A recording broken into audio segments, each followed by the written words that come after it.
Walay pag-asa. Jane De Leon, ganito kagusto makatrabaho si Paulo. Actor, no kiber sa actress.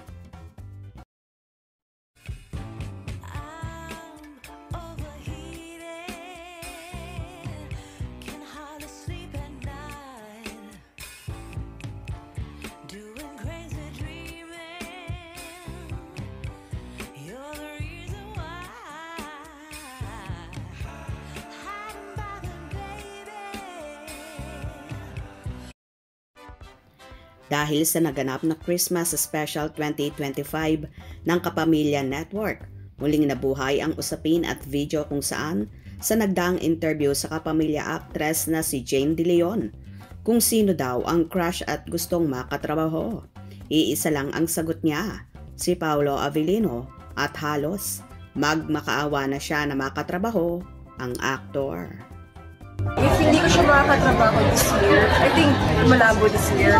So, sana next year, after yung mga gagawin namin, sana makatrabaho ko sa Paolo. Kahit isang beses lang pa. Sa Christmas special kasi nakapwesto si Jane sa mismong harapan at nasa likuran niya ang rumored magkasintahan na sina Kim Chiu at Paolo Avellino, kung saan natatakpan pa niya si Kimi na ikinainis ng ilang Kim Pao supporters at sinasabing papansin at epal daw si Jane, kung saan parang nagpapakyut daw ito kay Paolo. At no kiber naman daw ang actor dahil busy at nakafocus lang siya sa kanyang kapartner at nag-iisang prinsesa na si Kim Chiu. Grabe naman ang naging komento ng mga fanay regarding dito.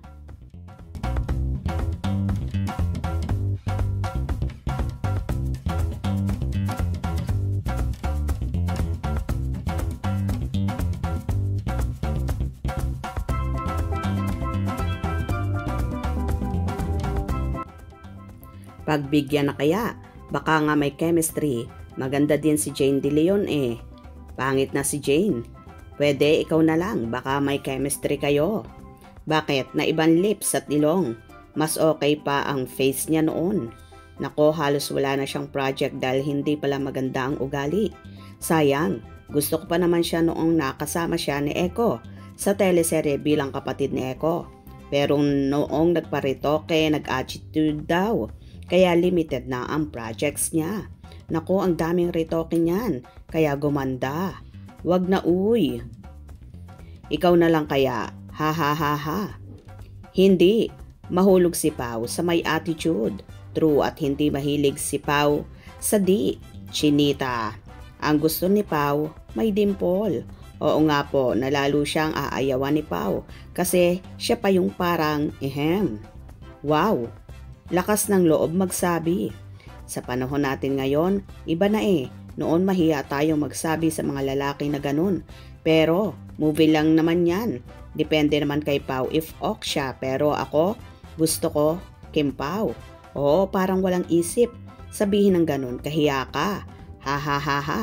Kaloka nga ang mga ito. Pwede ba wag na lang, lalo na ngayon. Kailangan siya ni Kimi. Kim Chiu lang para kay Pao. Wala nang iba. Baka gusto niyang maranasan, akap at kiss ni Papi. Kasi pag nagtambal nga naman, may ganyang scenes. Baka maaagaw niya pa si Pao. Feelinggera siya. Hindi naman. Magkikis si Pao sa di niya mahal at saka ayaw sa malalandi. Gusto niya, pinaghirapan niya at siyang may gusto sa babae.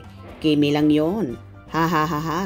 Di mahilig si Paolo Avellino sa attitude girl. Hindi naman, God's will sa handler mo, yung makiusap sa Star Magic. Wag na, sapat na ang Kim Pao. Ah, kapal mo naman Jane. Ang lakas mo te. Wag na Jane. May Kim na si Pao, pasensya na. O diba, kaloka nga ang mga sinasabi ng netizens lalong higit.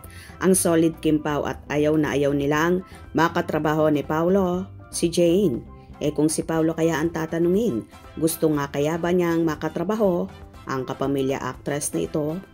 Hope you enjoyed. Please subscribe for more info.